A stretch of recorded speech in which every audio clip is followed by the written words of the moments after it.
The holographic display flickered to life in the dimly lit war chamber of HFY Prime, casting an eerie blue glow across the assembled alien warlords. 3 distinct species sat around the crystalline table, their forms alien, yet unified in their shared hatred for one particular world.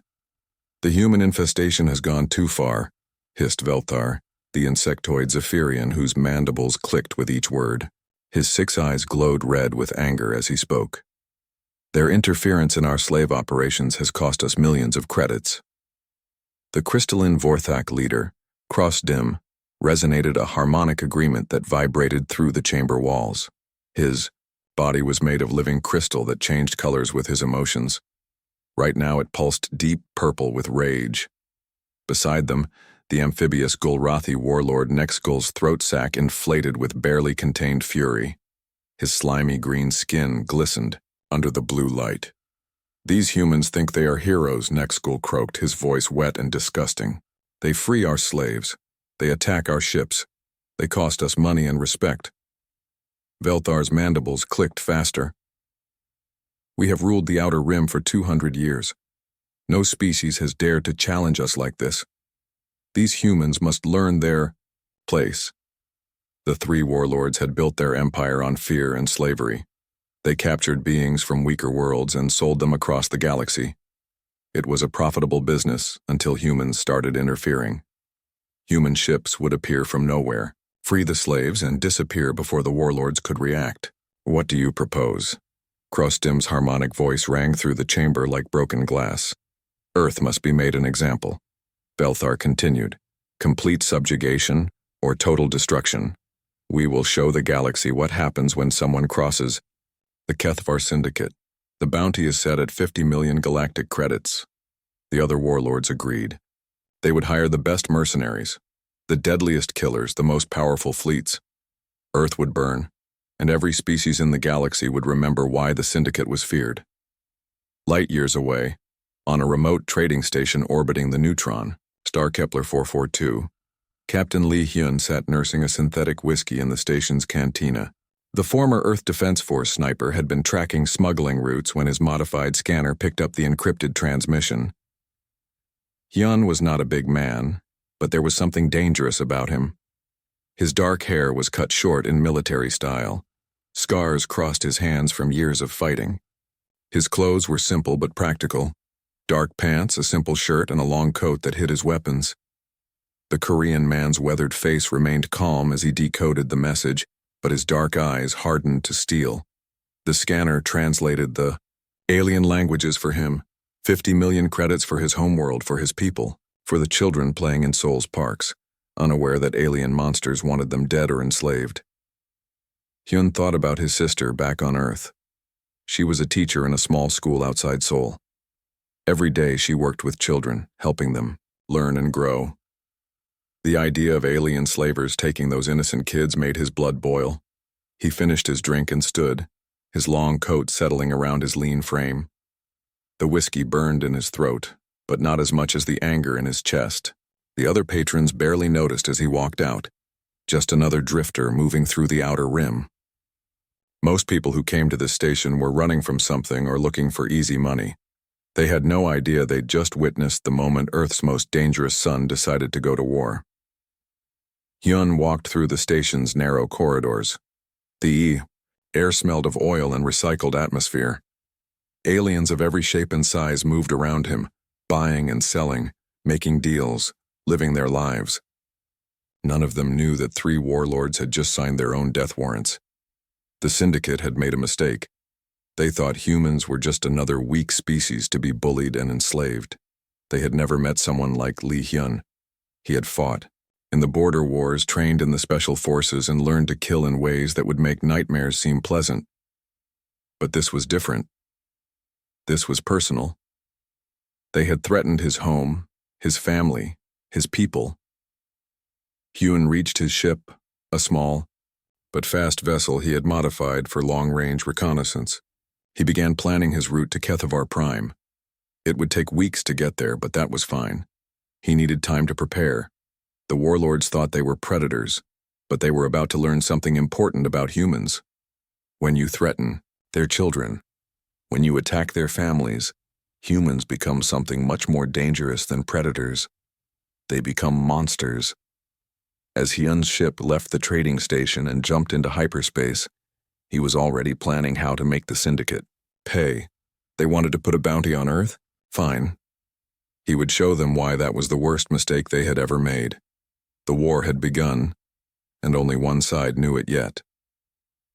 The cargo hauler Silent Wind drifted through the asteroid field surrounding HFY Prime, its hull scarred and patched, like 1,000 other freelance vessels.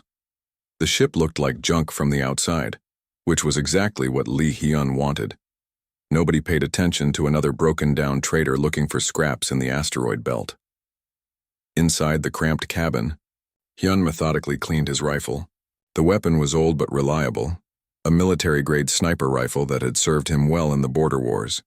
He had used it on a dozen worlds, but never against targets quite like these. The rifle's scope was modified to see through alien energy. Shields and the bullets were specially made to pierce insectoid armor. Hyun studied the holographic display showing HFY Prime below. The planet was ugly, covered in pollution and industrial waste. The Zephyrian hive cities sprawled across the surface like metallic cancers, their towers reaching up into the poisoned sky. Everything was built from black metal and stolen technology, from conquered worlds. Velthar's stronghold sat at the center of it all. The massive tower was made of black chitin, the same material as the Zephyrians' shells, mixed with advanced alien tech. This was where the insectoid warlord conducted his flesh trade, buying and selling slaves like cattle. Hyun had been watching the planet for 3 days, learning patrol routes and security patterns. The Zephyrians were confident in their power, but they were also lazy. They relied too much on technology and not enough on actual vigilance. His infiltration began at the slave pens on the planet's surface. These were massive compounds where captured beings from across the galaxy were held before being sold. The security was designed to keep prisoners in, not to keep infiltrators out. Hyun landed his ship in a junkyard miles away from the compound. He walked through the industrial wasteland, his dark clothes helping him blend into the shadows. The air was thick with pollution that made his eyes water, but he pushed forward. The slave compound was surrounded by high walls topped with energy barriers. Guard towers stood at each corner manned by Zephyrian soldiers. But Hyun had noticed something during his surveillance. The ventilation shafts that carried fresh air to the underground levels were too small for most alien species. They were just the right size for a human. Moving through the ventilation system was cramped and uncomfortable, but it gave Hyun access to the entire compound. He crawled through the metal tunnels, systematically disabling security cameras and alarm systems. His small size was an advantage the Zephyrians had never considered. As he moved through the compound, Hyun gathered intelligence. He learned about guard rotations, communication protocols, and most importantly, the location of Velthar's private council chamber deep underground. The Zephyrians had never faced an enemy who could think 3 steps ahead while remaining completely invisible. They were used to fighting other species who relied on brute force or superior technology. They had no experience dealing with human cunning and adaptability. For 2 weeks, Hyun studied every aspect of the stronghold. He learned that Zephyrian architecture was built for creatures who thought in straight lines. Their tunnels and corridors followed predictable patterns because that's how their insect minds worked. They couldn't imagine an enemy who would approach from unexpected angles. The War Council meeting was scheduled for the new moon, when darkness would provide extra security. The meeting would take place 50 feet underground, in a chamber surrounded by loyal guards and protected by multiple layers of energy shields. Velthar believed it was completely safe. He was wrong. Hyun had discovered that the Zephyrians had built their underground chamber next to an old mining tunnel that had been abandoned years ago. The tunnel connected to the compound's waste disposal system, which led directly to the water treatment plant. From there, he could access the maintenance shafts that ran throughout the entire complex. On the night of the meeting, Hyun made his move. He crawled through the waste system, enduring the horrible smell and cramped conditions. The Zephyrians would never imagine that someone would use such a disgusting route to reach them. He planted small explosive charges at key structural points throughout the lower levels. The charges were timed to go off in sequence, creating maximum confusion and panic. Then he positioned himself in the ventilation shaft directly above the council chamber. Through the metal grating, he could see Velthar and his lieutenants discussing their plans for attacking Earth. They talked about which human cities to hit first, how many slaves they could take, how much profit they would make. The casual way they discussed murdering innocent people made Hyun's finger tighten on his rifle's trigger. When the first explosion rocked the building, the Zephyrians panicked. Their organized meeting turned into chaos as alarms blared and emergency lights flashed. The energy shields flickered and failed as power systems overloaded. Hyun kicked out the ventilation grating and dropped into the smoke-filled chamber. Velthar turned toward the sound, his 6 red eyes wide with shock and fear. The insectoid warlord had just enough time to see a human face in the smoke before the sniper's bullet found its mark between his eyes. The other Zephyrians in the room died quickly and quietly. Hyun moved like a ghost, his rifle speaking with deadly accuracy. In less than 30 seconds, the entire war council was dead. Before leaving, Hyun carved a simple message into the metal table with his combat knife. Earth remembers. By the time reinforcements arrived, the chamber was empty except for the bodies and the message. The human was gone, vanished like smoke. The hunt had begun. News of Velthar's death sent shockwaves through the criminal underworld. Within hours, every smuggler, pirate, and slaver in the Outer Rim knew that someone had killed the most powerful Zephyrian warlord. The fact that it was done by a single human made the story even more unbelievable. In cantinas across a dozen star systems, criminals whispered about the mysterious assassin. Some said he was a ghost. Others claimed he was a secret government weapon. Most refused to believe that one man could infiltrate the most secure fortress in Zephyrian space and kill their leader. The remaining syndicate leaders, Krosdim and Nexgul, held an emergency meeting via encrypted hologram. Both aliens were visibly shaken. They had ruled through fear for decades, but now something was hunting them. One human, Nexgul croaked, his throat sac trembling with barely controlled panic. How can one human threaten our entire operation? We have armies, fleets, fortress, worlds. He is just one man with a gun. Krosdim's crystalline body flickered between different colors as his emotions shifted. Perhaps we underestimated the humans. Velthar was not weak. His defenses were perfect. Yet this assassin walked through them like they were nothing. We need to find him before he strikes again, Nexgul said. I'm placing a counter bounty. 100 million credits for this human, dead or alive. But bounty hunters were expensive, and many were refusing the job.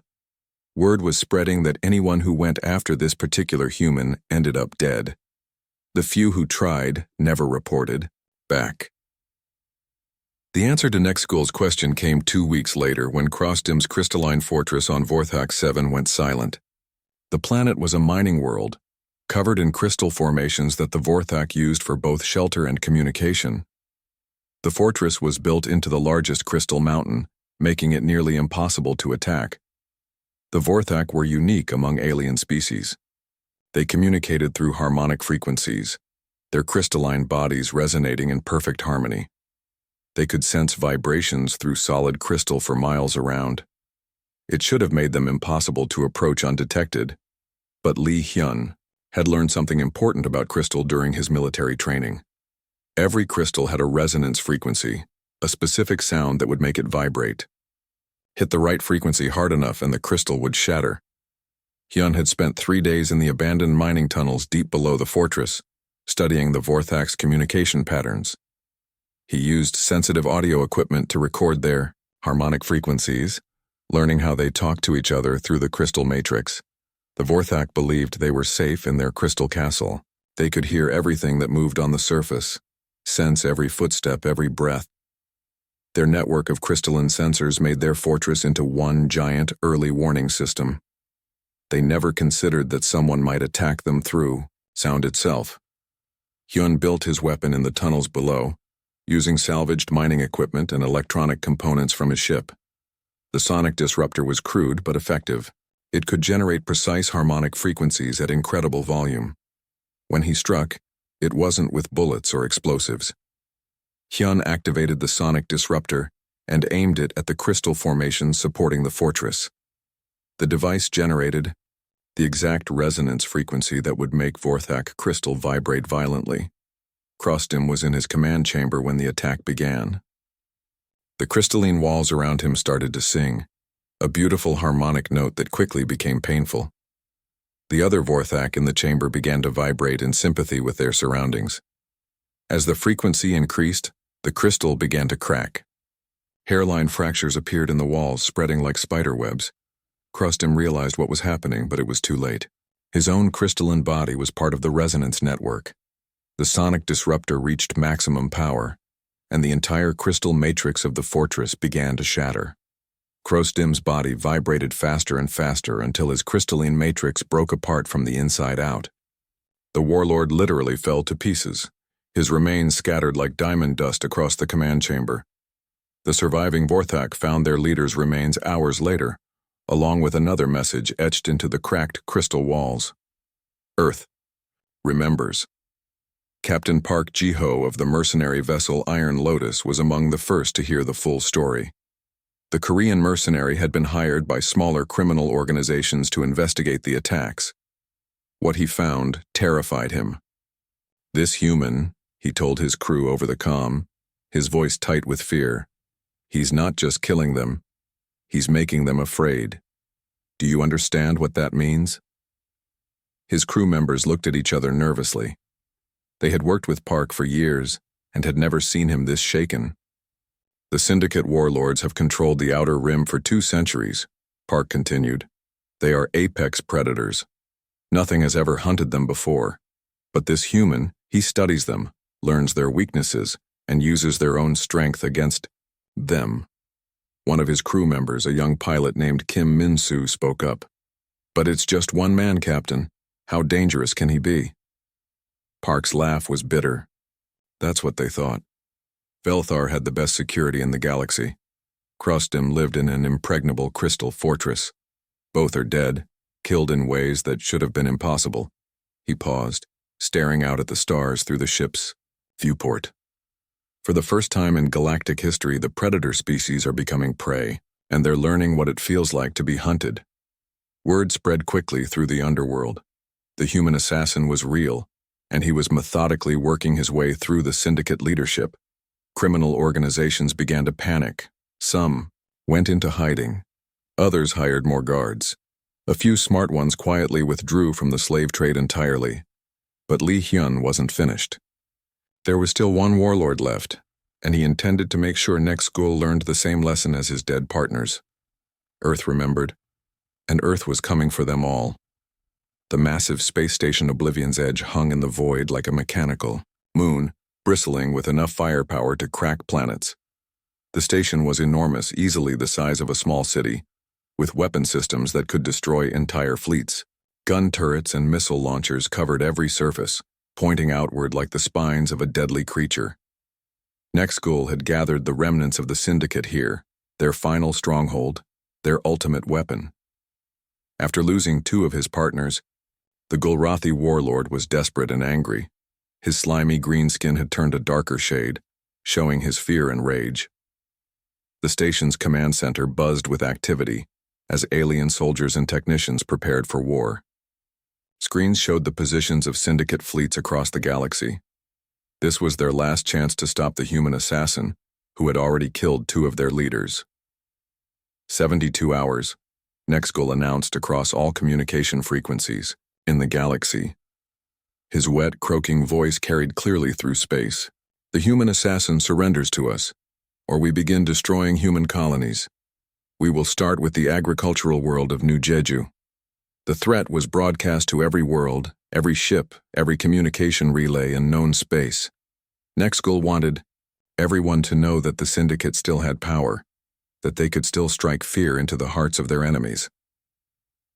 On the farming world of New Jeju, millions of people heard the broadcast with growing terror. The planet was peaceful, covered in vast farms and small cities. Most of the colonists were families who had come there to build quiet lives growing food for the galaxy. Kim Sora held her 5-year-old daughter Hana closer as the emergency broadcasts filled the air. The young mother worked as a teacher in the small farming town of New Seoul. She had never heard of Lee Hyun, but she whispered a prayer to whatever gods might be listening that someone would protect them. "Mommy, what's happening?" little Hana asked, her big eyes wide with confusion. The emergency sirens were wailing across the town, and people were running in the streets. "Don't worry, sweetheart," So-ra whispered, though her own hands were shaking. "Someone will help us. Someone always helps." Light years away, Lee Hyun received the ultimatum while hiding in the debris field surrounding the station. His ship was powered down, drifting among the wreckage of old battles like just another piece of space junk. He had been watching Oblivion's Edge for days, studying its defenses and patrol patterns. When Nexgol's threat came through on the communications system, Hyun's jaw tightened with anger. The warlord was threatening innocent people, children like the ones he had grown up with in Seoul. That was unacceptable. His response was typically human. He didn't negotiate, didn't surrender, didn't even acknowledge the threat. Instead, he began planning how to get inside the station and end this once and for all. The opportunity came when he intercepted communications about a prisoner exchange. The syndicate was trading captured smugglers for information about human shipping routes. The exchange would take place at a docking bay on the lower levels of the station. Hyun modified his ship's identification codes and approached the station as one of the prisoner transport vessels. The syndicate guards were expecting multiple ships, and in the confusion of the exchange, one more small vessel went unnoticed. Once inside the docking bay, Hyun slipped away from his ship during the chaos of moving prisoners. The station was huge, with thousands of corridors, maintenance tunnels, and service areas. To the alien guards, all humans looked similar, so one more figure in work clothes didn't attract attention. But once he was inside, Hyun became something far more dangerous. The station's corridors became a maze of death as he turned the syndicate's own security systems against them. He had studied the station's blueprints during his surveillance, learning every system, every weakness. Emergency. Bulkheads that were designed to contain hull breaches became traps. Hyun would lure guards into a section, then seal the doors and drain the atmosphere. The aliens would suffocate while he watched through security cameras. Atmospheric controls became weapons. He released sleeping gas into guard stations, poisonous fumes into meeting rooms, and adjusted oxygen levels in critical areas. The station's own life support system became an instrument of death. The very walls that were meant to protect the syndicate became instruments of their destruction. Hyun rigged power conduits to overload, causing explosions in key areas. He redirected waste disposal systems to flood sections with toxic sludge. Even the artificial gravity became a weapon when he reversed it in certain areas, sending guards floating helplessly toward the ceiling.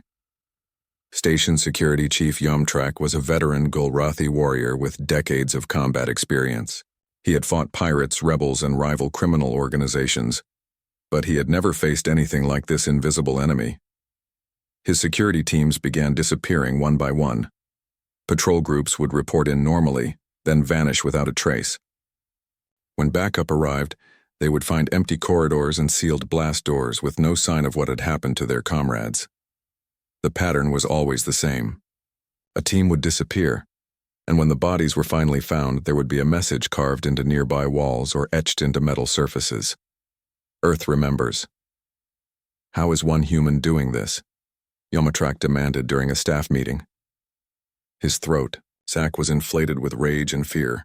"We have 1,000 guards on this station. We have the best security systems in the galaxy. He's just one man." But his officers had no answers. The human moved like a ghost through their fortress, striking without warning and vanishing without a trace. It was as if the station itself had turned against them. As more guards died and more systems failed, panic began to spread through Oblivion's Edge. The Syndicate's ultimate weapon was being destroyed from within by a single man with simple tools and deadly determination.